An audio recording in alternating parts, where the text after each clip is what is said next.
Hey everyone, got a Wednesday night here. Gonna try and make some midweek progress on the car.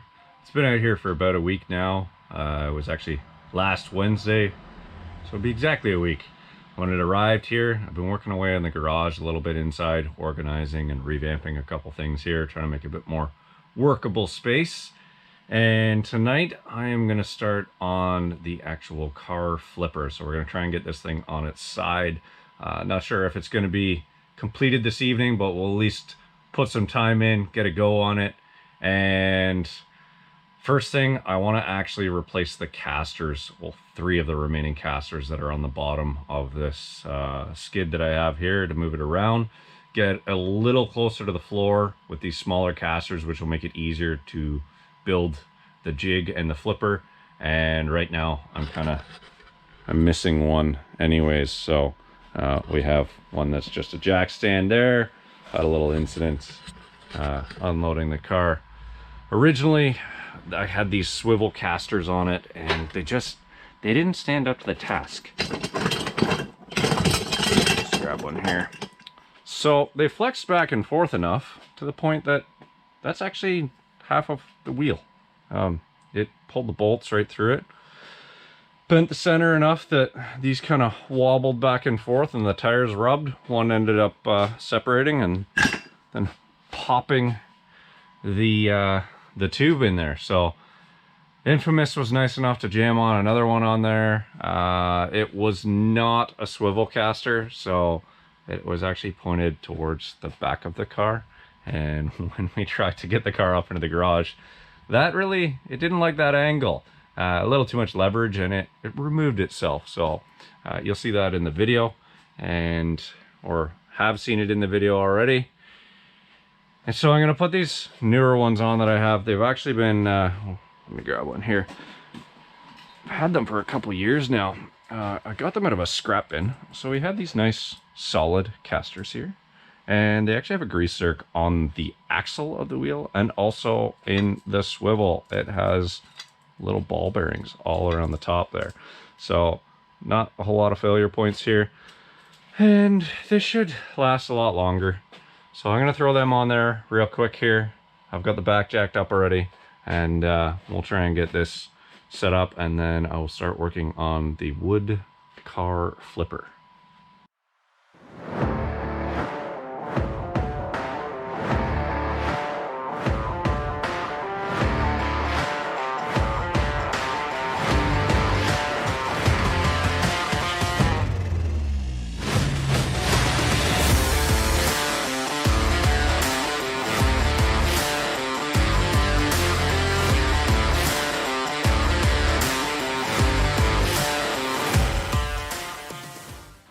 Alright, so what you saw me doing there was installing the casters. I was doing a little spinning of them as well. These ones, the washers on the lag bolts actually fit fairly close to the centers where that ball bearing ring is. So I actually had a bit of drag there on a couple of them. So as they spin, they'll kind of wear a little bit off the surface of those washers, and then we'll be all right there. So this is first step. Now let's try and get the main base of the flipper started.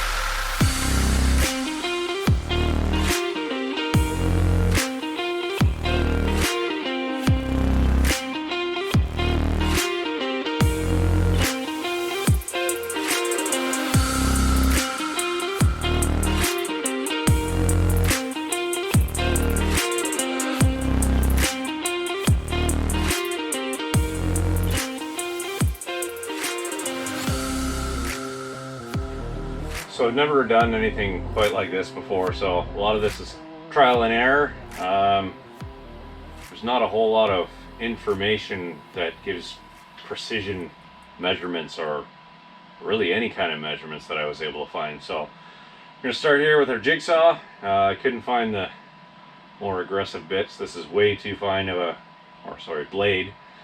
to be using for this, but it's what I've got. I know I've got some other ones kicking around, but they're put away in a safe place. So we'll try this one for now and see what happens. Try and cut this arc and then go from there.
We'll actually put a full brace on the back side there, tie it in a little more. I just wanted a little bit there to kind of keep it supported from both sides.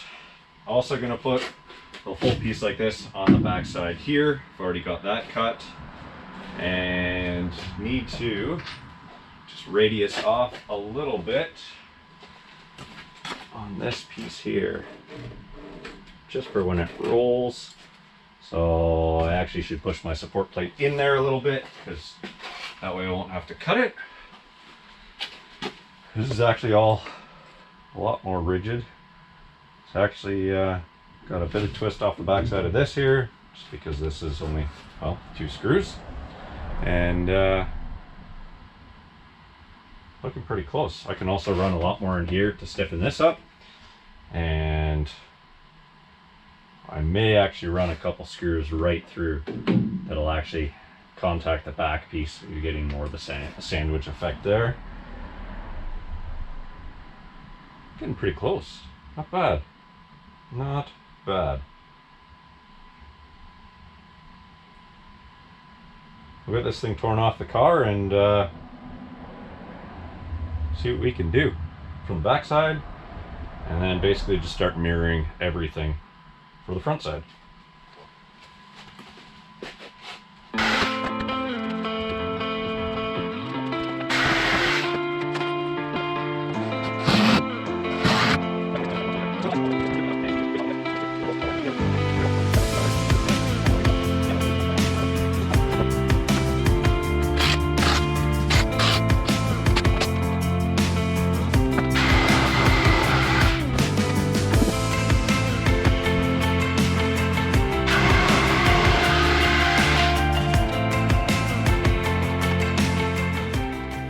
On to making our second radius here, and here's the one we have from the other night. What I could do is just trace it out, but I'll show you guys how to actually get this radius on the board and keep it consistent from one end to the other. So what we had done when we had the backboard on the car for the bumper support was actually measure from there to the ground. Top edge of that to the ground was 26.5 inches. So I'm actually going to measure on here, 26.5 inches across. And we're going to measure 26.5 inches up.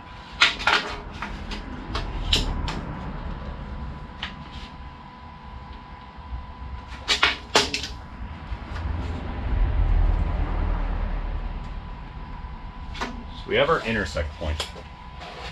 Now what we can do, piece of string will also work for this, but piece of mechanics wire.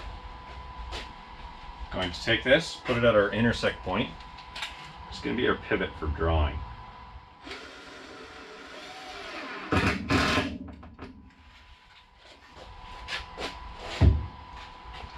Take your pen, you're going to put it at the edge here, and wrap the wire around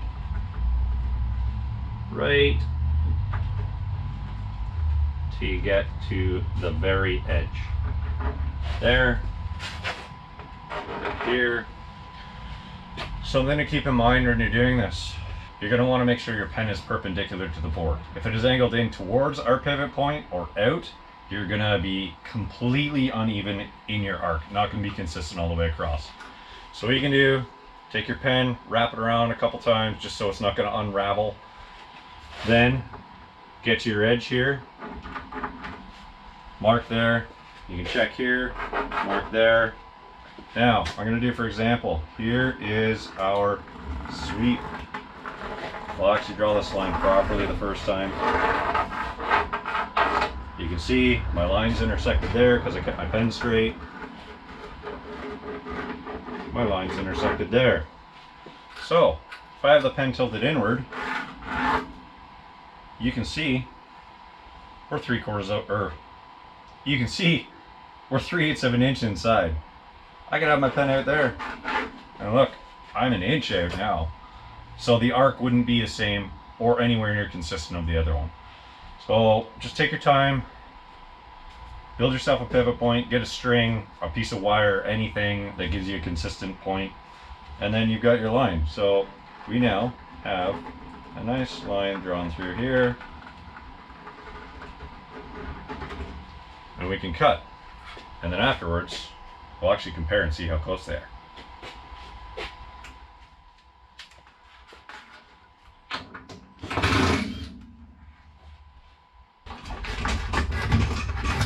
Before I get too far, I should actually make a reference point for my 26.5 in here on this side so that I can do my cut across the top.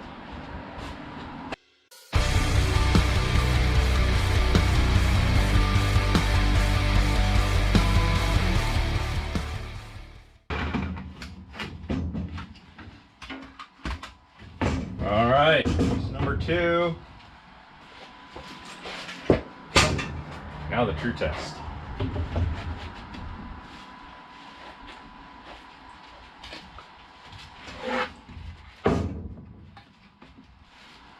So yeah, that's pretty close, especially if you're using a jigsaw.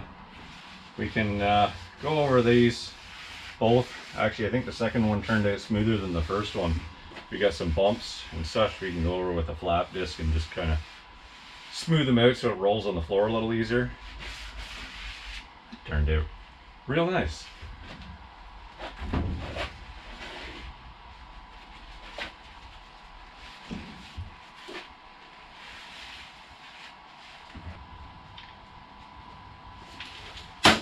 Alright, so here we have a flap disc. I'm just going to go over these edges, kind of smooth them out a little bit.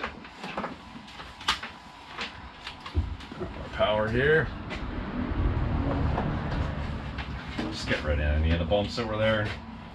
Help it move a little nicer.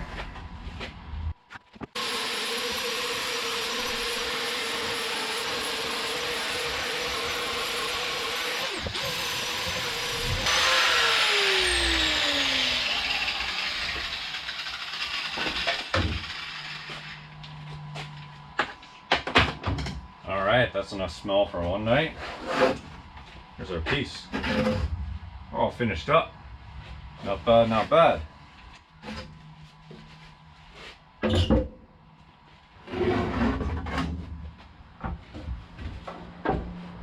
Now we're on to the added support pieces. Got to make our cross brace, going from the upright to the bumper support. Need to actually make the bumper support piece and then the small leg that comes off of it as well.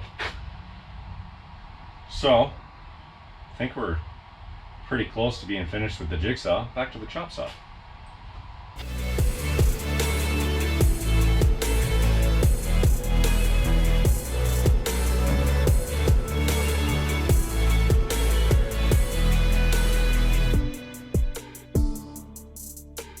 Hey y'all, hope you're enjoying everything so far. Right now is a pretty big moment. We got one end complete. Look at that. Pretty awesome. I'm not so sure how well the other side's gonna go as I don't know. Oh, we might get lucky. About 5 minutes ago when I was putting some screws in, the gun was rattling pretty good. Right now it's still warm. Maybe just needs a little cool down, but it really didn't like those 3.5-inch screws. It was banging away inside, and I wasn't so sure if it was gonna last the rest. So fingers crossed, we'll see what happens. But right now, look at that.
So what we have here is a little on-the-fly modification.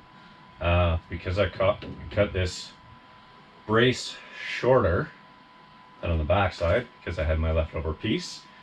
It made a couple of these pieces not line up perfectly, so just gonna make a couple adjustments. We'll add a plate on the front side of this just to tie it together, and it'll all be good. It was all in the interest of using leftovers.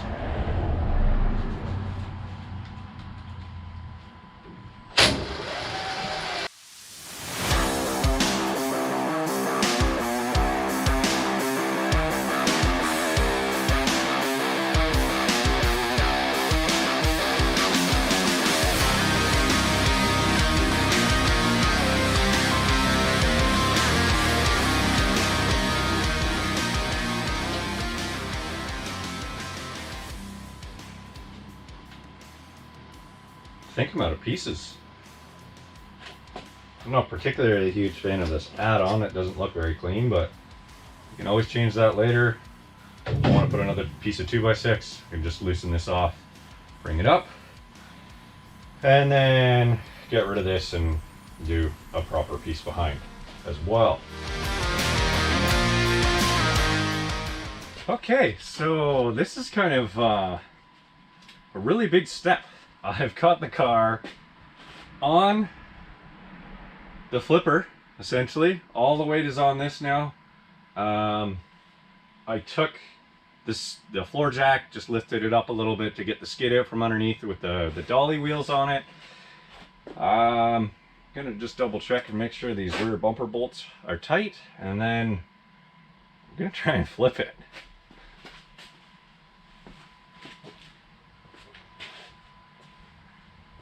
I'm excited, a little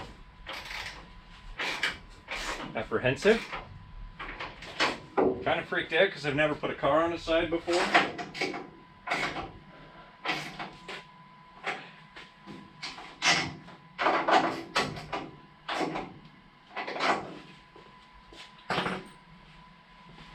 But honestly, if this works, I've got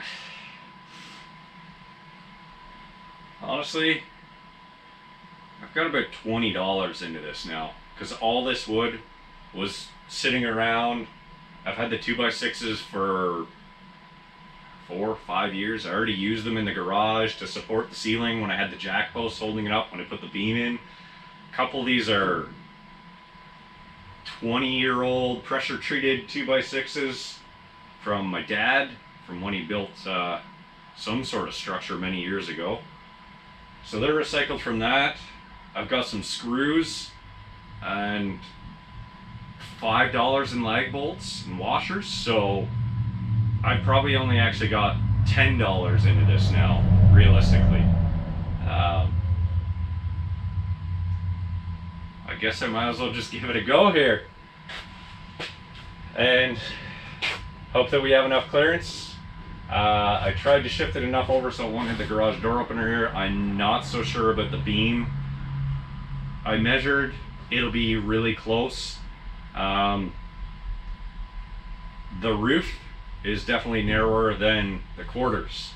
I know the quarters won't end up that far, but they'd be right close to touching. But just when you get it on the angle, things are taller. So, enough. Let's just go for it.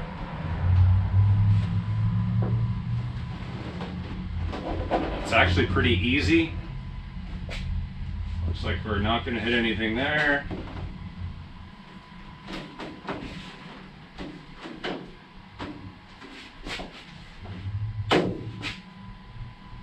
Oh, that's what I was talking about. Okay, so that wheel arch does make it there. It's okay.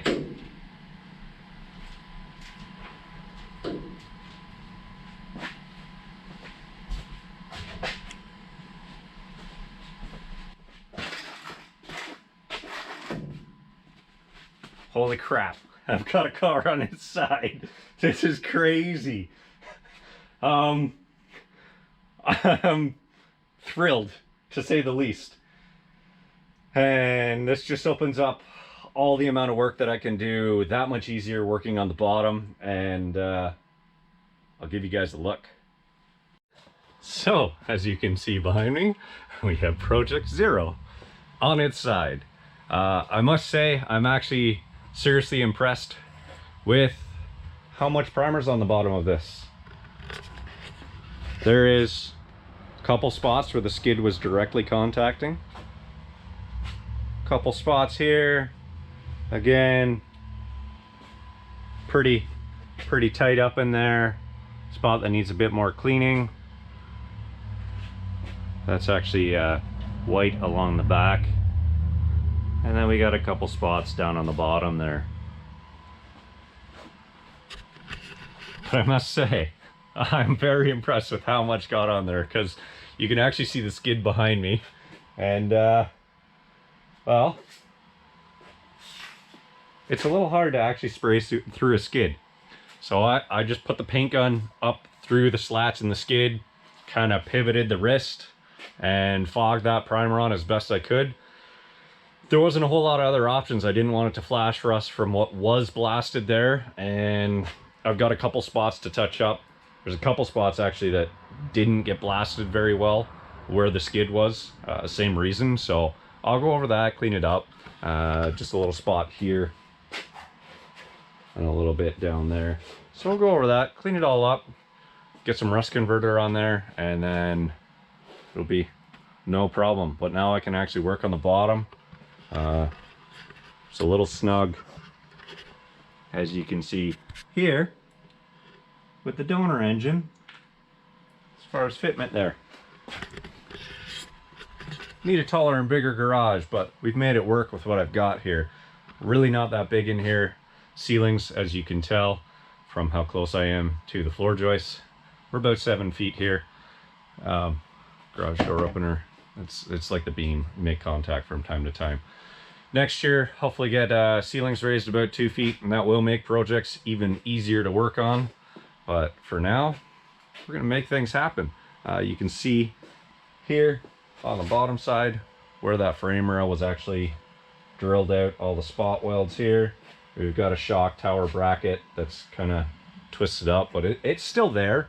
So we can straighten that out and get that frame rail in there, make contact. We've got a tab here as well. You can see the spot welds have drilled out, but put that back into its original spot, and since they drilled these out, we can just spot weld back to the frame rail. So that's a lot easier than it could be. I have The support bar that actually goes across here and ties into the spare tire well, it ties into the frame rail.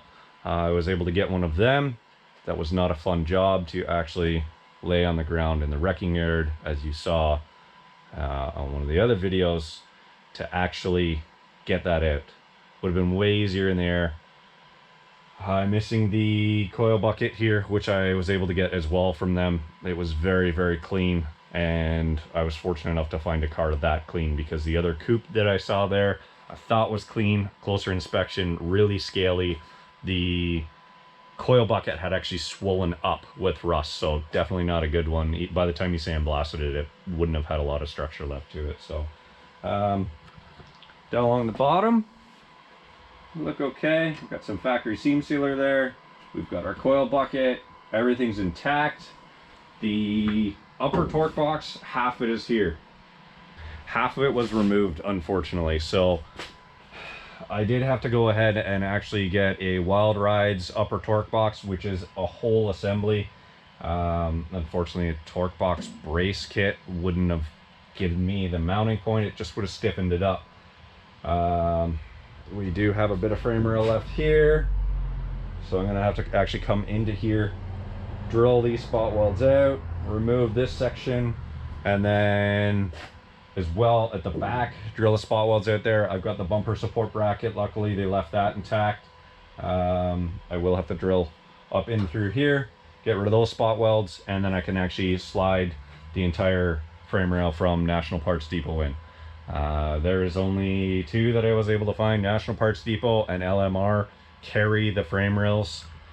They're not exactly cheap, but when you've got a car like this and there's no other options other than doing what they had originally thought about doing, with doing a 2x4 back half through here, but I want to restore it to a factory style suspension.